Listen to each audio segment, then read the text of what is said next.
اهلا بيكم. ده فيديو تعريفي كده سريع عن كورس الريكي بنعمل فيه ايه.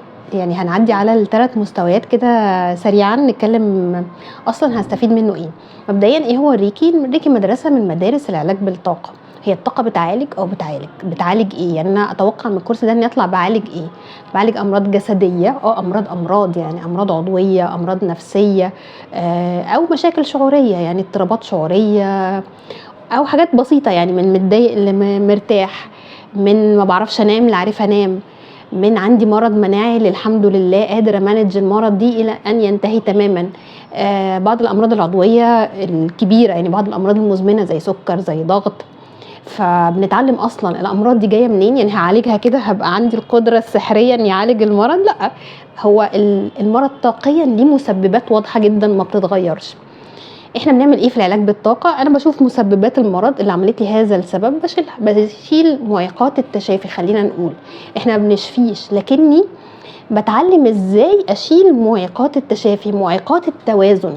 بشيل معيقات التوازن وبدي الجسم دفعه طاقيه تخلي التوازن يحصل. بعد كده عمليه التشافي بتتم تلقائي من الجسم. يعني ربنا خلق لنا جسم عنده قدره على الشفاء الذاتي. اللي احنا بنعمله ان لما قدرتنا على الشفاء الذاتي دي بتيجي حاجه تعطلها، بنشيل احنا الحاجه اللي معطلاها، فبيرجع جسم تاني يقوم بوظيفته، يعني يمارس مهمته اللي هو ربنا خلقه بيعملها. هل ده يعني حاجه بقى ليها خطوات؟ بالتاكيد ليها خطوات. طب انا هعرف اصلا ازاي ان في مشكله؟ بنتعلم في كورس ريكي اولا نفهم ايه هي الطاقه، نفهم ايه هو الجهاز الطاقي، ايه الشكرات اللي طول الوقت بنسمع عنها دي، وايه دلالات اتزانها ودلاله الخلل. يعني انا هعرف منين ان فيها خلل؟ بنتعلم بنحس بالطاقه. يعني احنا بنقول ان الطاقه دي حاجه كده مش بتتحس، لا هي بتتحس، بنحس بيها. جزء بايدينا، هنتعلم نفعل شكرات ايدينا فتحس بالطاقه، وجزء تاني بالاحساس بقلبنا. قلبنا هيقول لنا ان السبب الخلل الطاقي ده سبب شعوري. ايه السبب الشعوري ده ومأثر على الشخص ازاي، وبالتالي بنقدر نشتغل عليه. طب هل الطاقه لو اتحسنت بتحسن لي الشعور؟ بالتاكيد.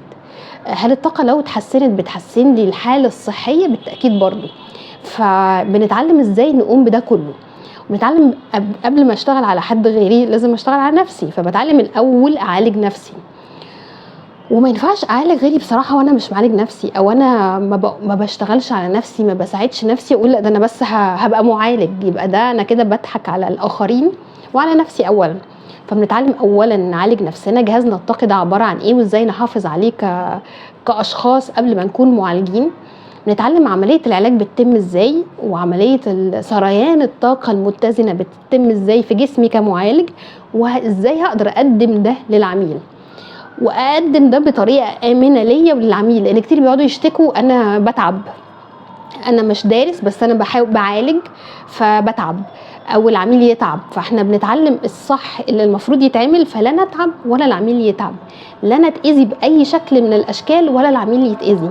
عندنا برضو حته الخوف من الطاقه دي، كتير يقعدوا يقولوا لي ده في اذى رهيب، ده مش عارفه ايه. فاحنا بنعرف اصلا انا الحمايه التامه بتتم ازاي، والاذى احتمالات ايه، انواع الاذى اصلا. لان احنا عندنا برضو افكارنا بتاخدنا في حتت كده بعيده جدا.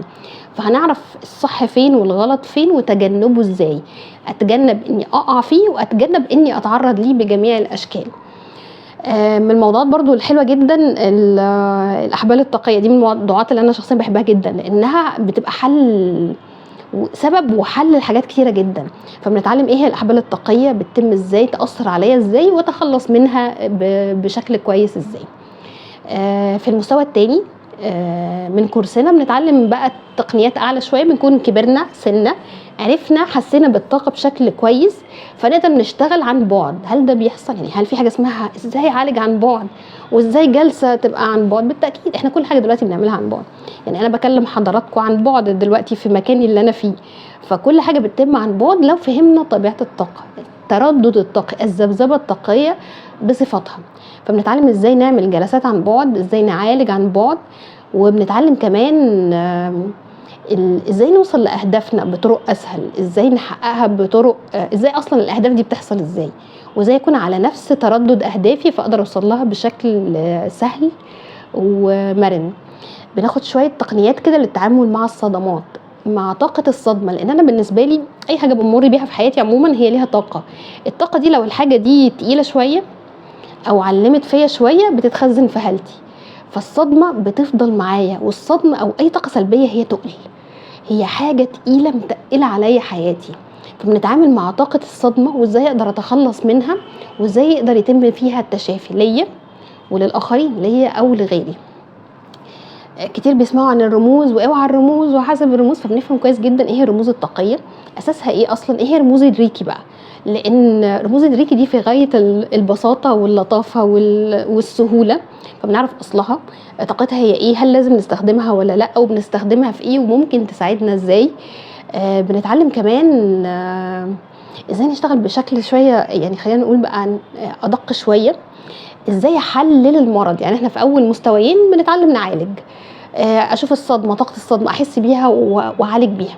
في المستوى الثالث او مستوى الماستر بنتعلم اشغل مخي بقى، اشغل مكتسباتي، كل اللي اتعلمته، وابتدي احلل طاقه المرض دي جايه منين. يعني كأن في قدر، يعني خلينا نسميه مستوى تشخيصي، ازاي اقدر اشخص التشخيص الدقيق اللي يخليني احل المشكله من جذرها.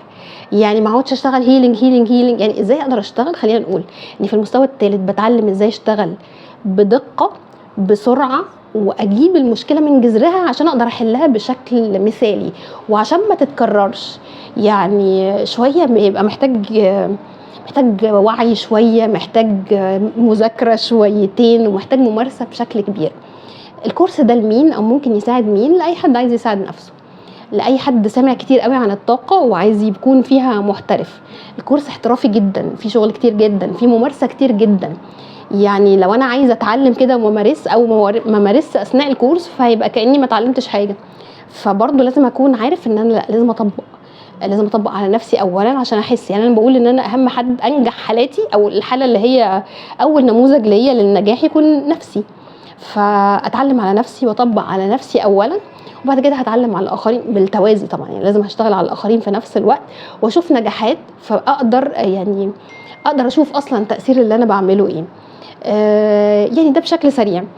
هل الكورس معتمد؟ الكورس معتمد منين؟ في جهه واحده بتعتمد ممارسه الريكي في العالم، اسمها الهيئه الدوليه لممارسه الريكي، ودي مكانها في امريكا، اسمها الاي اي ار بي، International Association for Reiki Practitioners. دي مقرها امريكا. الشهاده بتبقى صادره منها، الشهاده مش صادره مننا، بتكون صادره من الهيئه شخصيا وبيبعتوها لنا. يعني هل ده معتمد في مصر؟ يعني في حاجه في مصر اسمها شغلانه انا معالج بالطاقه؟ لا، لكن تقدر تشتغل بيها في امريكا، تقدر تشتغل فيها في بعض الدول العربيه، تقدر تشتغل فيها في اوروبا كلها، ومش محتاجه معادله.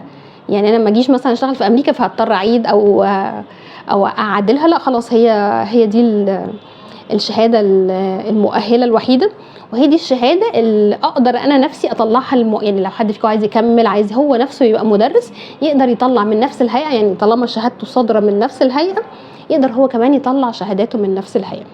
اتمنى يكون يعني شويه الفيديو ردد على بعض التساؤلات، واللي عنده سؤال في اي حاجه يبعت لنا، واحنا هنتكلم كتير ان شاء الله، حتى هتلاقوا على الصفحه عن الريكي ونعرف تفاصيل.